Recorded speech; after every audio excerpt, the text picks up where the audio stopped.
तर दुनियाच्या 8व्या आजोबाची चुत्ती गेली तुम्ही बघू शकता. लहान मुलांचा मात चढून येड्या चाल्या करत होता. तर नमस्कार मित्रांनो, जय महाराष्ट्र. परत एकदा स्वागत आहे आपल्या ब्लॉगमध्ये. तर सकाळची सुरुवात आपण केली होती डॉमिनोज म्हणणं, आणि हिंजवडीच्या डॉमिनोजला जरा रिनोव्हेशनची गरज आहे, भूत बंगला वाटत होता. मग वैभव दादाला आणि आमच्या ताईला सोडून आम्ही निघालो मी निघालो डायरेक्ट सांगवीला. आणि रक्षक चौकातल्या नवीन ब्रिजवर आज मी पहिल्यांदाच गेलो होतो, म्हणून तिथं मी महाराजांच्या प्रतिमाची व्हिडिओ काढली आणि निघालो पुढं. मग नंतर मला कळालं माझा पाय कोणत्या ब्रिजवर पडला, म्हणून तिथं एक गाडी पलटी झाली आजच.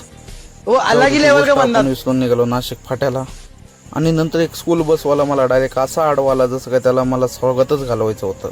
मग नंतर तेच संध्याकाळपर्यंत रात्री 11 वाजेपर्यंत आपण छोट्या मोठ्या ट्रिपा मला हिंडत होतो. आणि माझं GPS चालू असलं की क्लिपा काढता येत नाही मला, माझा मोबाईल हँग पडतो. चला मित्रांनो, आजसाठी एवढंच भेटू.